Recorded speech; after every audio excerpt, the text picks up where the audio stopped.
പുനർവിവാഹം. രചന മായ. അവതരണം ഷാഹുൽ മലയിൽ. Editing Faisal C എന്ന് ഊഞ്ഞേരി. താഴെ എത്തിയപ്പോൾ സെറ്റിലിരിക്കുന്നുണ്ട് ശ്യാമും അമലും. ശ്യാമിന്റെ കാൽ ടീപ്പോയുടെ മുകളിൽ കയറ്റി വെച്ചിട്ടുണ്ട്. അമൽ തന്നെയായിരിക്കും ഇവിടേക്ക് പിടിച്ചുകൊണ്ടിരുത്തിയത്.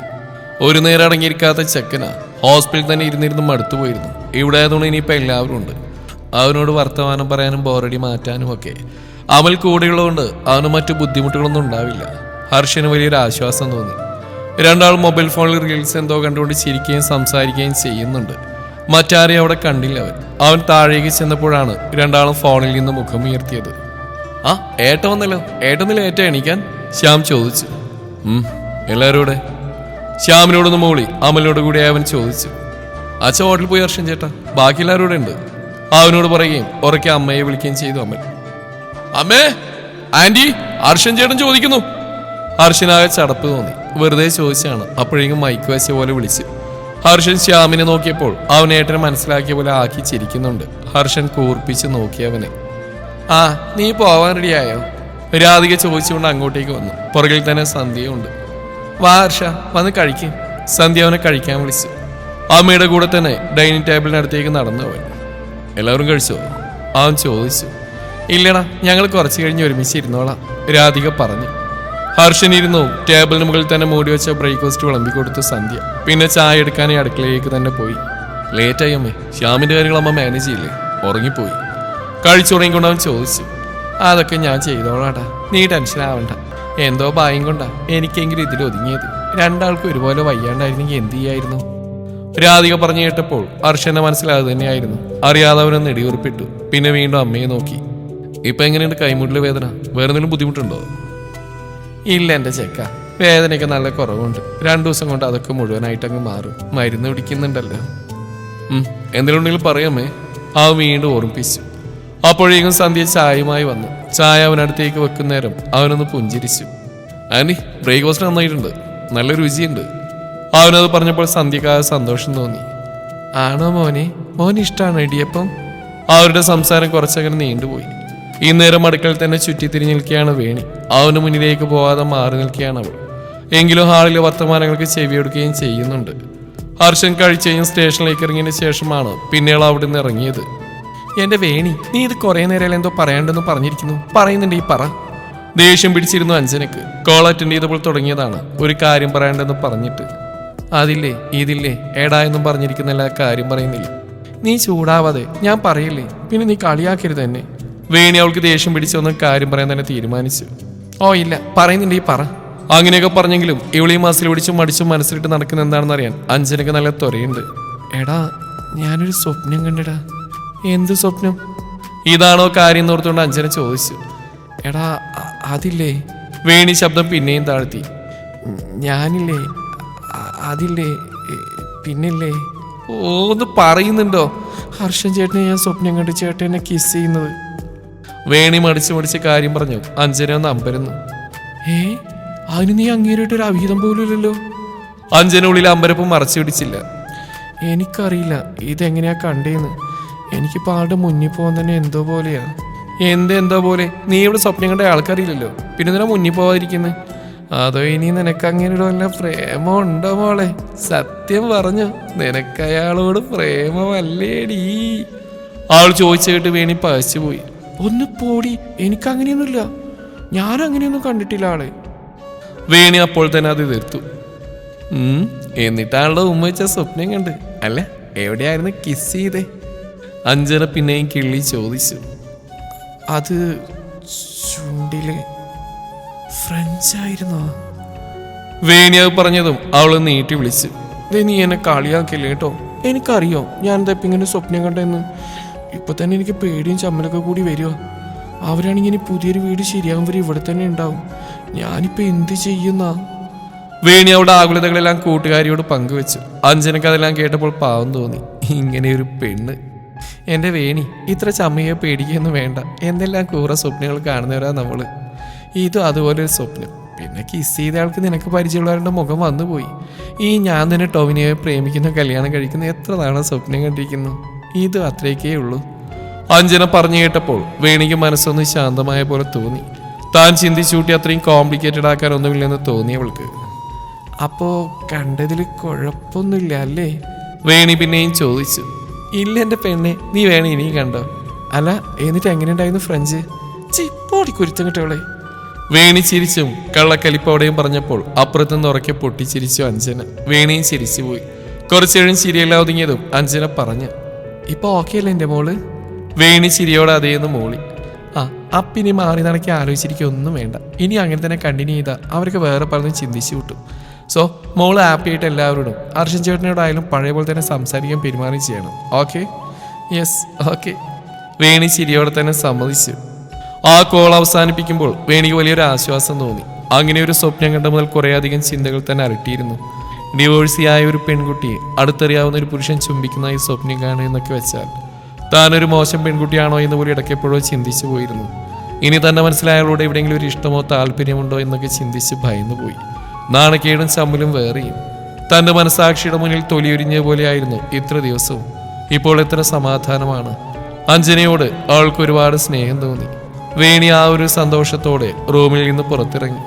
ഒരു മൂളിപ്പാട്ടും പാടി ഹാളിലേക്ക് ചെന്നപ്പോൾ കാണുന്നത് ഫോണിൽ ലൂഡോ കളിക്കുന്ന അമലിനെയും ശ്യാമിനെയുമാണ്. അവൾ അവരുടെ അടുത്തേക്ക് ചെന്നു. കളി പകുതിയോളായിട്ടുണ്ട്. വേണിക്ക് അവരോടൊപ്പം കളിക്കാൻ തോന്നി. ഡാടാ എന്നെയും കൂട്ടണം, ഞാനും ഉണ്ട്, ഫസ്റ്റ് മുതൽ കളിക്കാം വാ. അവൾ രണ്ടാളെയും തോണ്ടി വെറുപ്പിച്ചുകൊണ്ട് പറഞ്ഞു. ചേച്ചി അടുത്തതിന് കൂട്ടാം, ഇതിപ്പോ തീരും. രണ്ടാൾ അവളോട് പറഞ്ഞു. പക്ഷേ വേണിക്ക് അത് ഒട്ടും ഇഷ്ടപ്പെട്ടില്ല. അവൾ ഫോൺ തട്ടിപ്പറിച്ച് എക്സിറ്റ് അടിച്ചു. ശ്യാമിന് അമലിനെ ഒരു നിമിഷം കഴിഞ്ഞാണ് നടന്നത് മനസ്സിലായത്. അമൽ ചാടി എഴുന്നേറ്റ് അവളുടെ അടുത്തേക്ക് ചെന്നു. എടി ചേച്ചി നിന്നോട് ഞാൻ പറഞ്ഞില്ലേ അടുത്തടിക്ക് കൂട്ടാന്ന്. അവൻ ഫോൺ തട്ടിത്തെറിപ്പിച്ച് അവളുടെ മുടിയിൽ പിടിച്ചുകൊണ്ട് അലറി. എന്റെ മുടിന്ന് വിട്. വേണി തിരിച്ചു അവന്റെ മുടിയിൽ പിടിച്ചു വലിച്ചു. വിട്ടുകൊടുക്കാതെ രണ്ടുപേരും നിലത്ത് വീണു. മുടിയിൽ പിടിച്ചു വലിച്ചും കാലുകൊണ്ട് തൊഴിച്ചും നിലത്ത് ഉരുണ്ടു വിരണ്ടും രണ്ടുപേരും പരസ്പരം പോരു തുടങ്ങി. ശ്യാം കണ്ണുമിഴിച്ച് അമ്പരന്നിരുന്നു. സിബ്ലിങ്സിനിടയിൽ ഇതുപോലെ വഴക്കുകളുണ്ടാകുമെന്ന് കേട്ടിട്ടുണ്ടെങ്കിലും കാണുന്നത് ഇതാദ്യമായിട്ടാണ്. അവിടെ അർച്ചനും ശ്യാം വാക്ക് തർക്കം പോലും ഉണ്ടായിട്ടില്ല. ഏട്ടനവൻ കുഞ്ഞും ശ്യാമിനെ ഏട്ടൻ അച്ഛനെ പോലെയുമാണ്. ബഹുമാനവും സ്നേഹവും വാത്സല്യവുമാണ് അവർക്കിടയിൽ പ്രകടമാവാറ്. ആദ്യത്തെ അമ്പരപ്പ് മാറിയതും ശ്യാമിന് ഭയം തോന്നി. ഒട്ടും വിട്ടുകൊടുക്കാതെ പൊരുതുന്നവരെ കണ്ട് അവൻ ഉറക്കെ രണ്ടുപേരോടും വഴക്ക് നിർത്താൻ പറഞ്ഞു. വേണി അമലെ ഞാൻ നിർത്തടാ എടാ. ആർ കേൾക്കുന്ന പോലും ഇല്ലെന്ന് കേട്ടപ്പോൾ അവൻ അമ്മയെയും ആന്റിയെയും വിളിച്ചു. ആന്റി, അമ്മേ, ഓടിവായോ, അമ്മേ, ആന്റി. അവർ വിളിക്കുന്നിടയിൽ എഴുന്നേക്കാൻ ശ്രമിച്ചെങ്കിലും അതിന് കഴിയാതെ അവിടെ ഇരുന്നു. ഡാമല മതിയടാ വേണി, മതിയാക്കി പിള്ളേരെ, നിങ്ങൾ ഇതെന്താ ചെയ്യുന്നത്?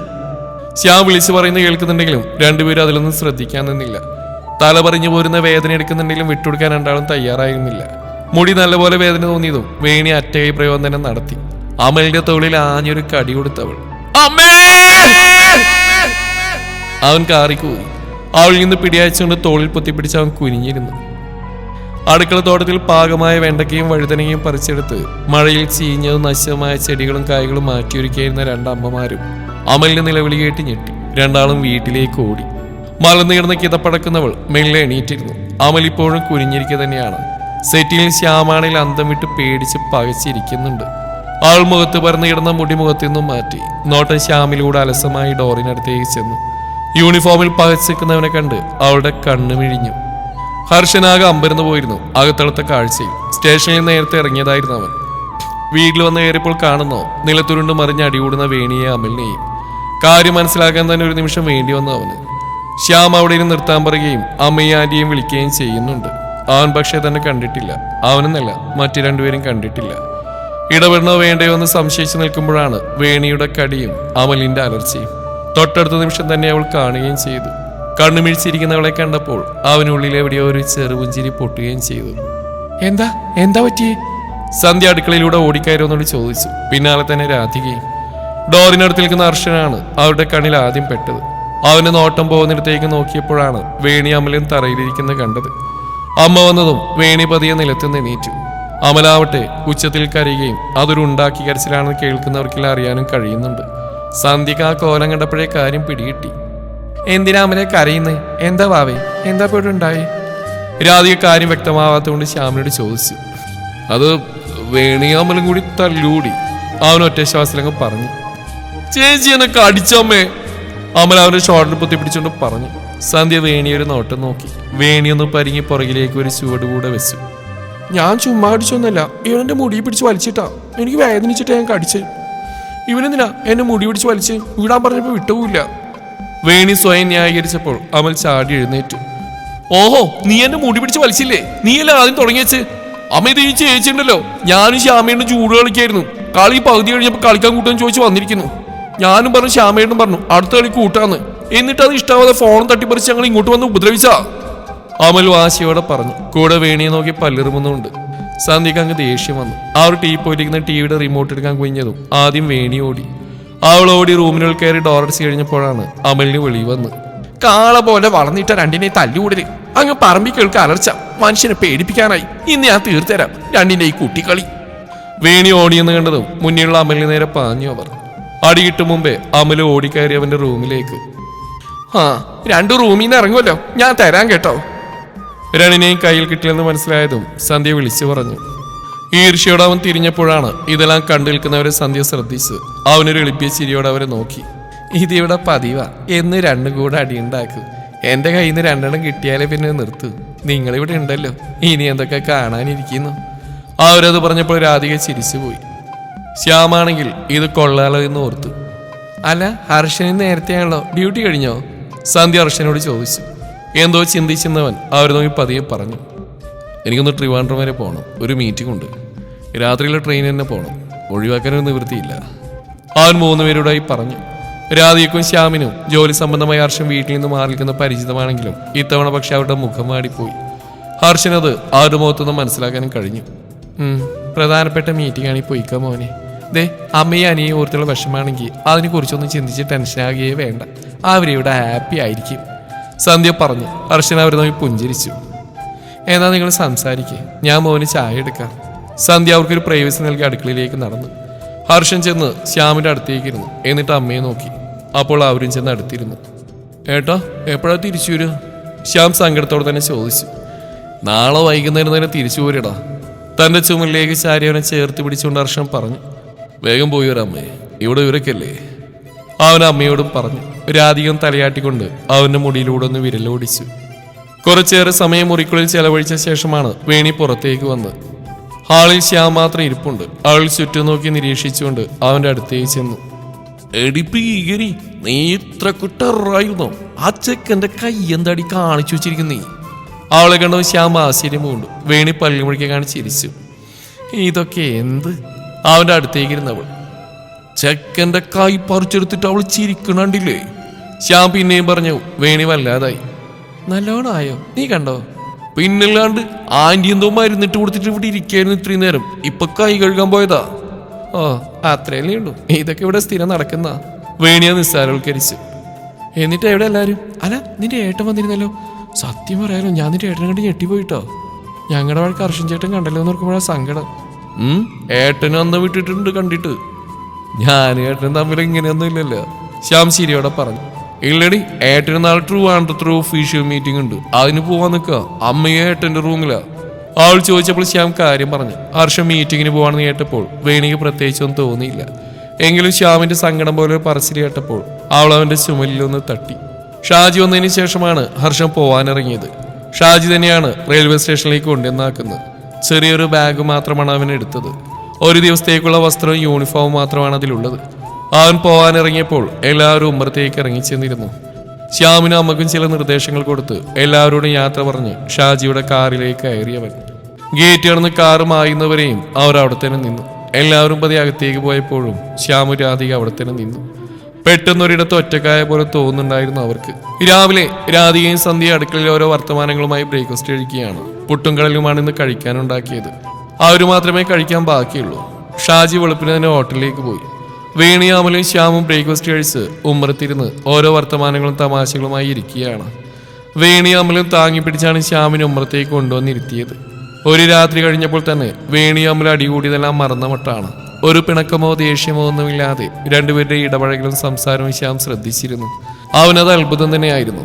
ഇന്നലെ അത്രയും അടിയുണ്ടാക്കിയവരാണോ ഇരിക്കുന്നവരെന്ന് സംശയം തോന്നിയ ഏതൊരാൾക്കും. ഇന്ന് പുലർന്നതിൽ പിന്നെ മഴയൊന്നുമില്ലെന്ന് മാത്രമല്ല, നല്ല വെയിൽ ഉദിച്ചിട്ടുണ്ട്. അതിന്റെ ആവേശത്തിലാണ് 3 പേരും. അമൽ വഴിയിലൂടെ ശ്രുതി നടന്നു പോകുന്ന കണ്ടപ്പോൾ മെല്ലെ പറഞ്ഞു. വേണി ശ്യാമെന്ന് എത്തി നോക്കി. അമ്പലത്തിൽ പോയി വരികയാണെന്ന് തോന്നുന്നു. ഒരു പച്ച പട്ടുപാവടയും ബ്ലൗസുമാണ് വേഷം. കുളിപ്പിന്നലിട്ട മുടിയിൽ തുളസിയും തെച്ചിയും വെച്ചിട്ടുണ്ട്.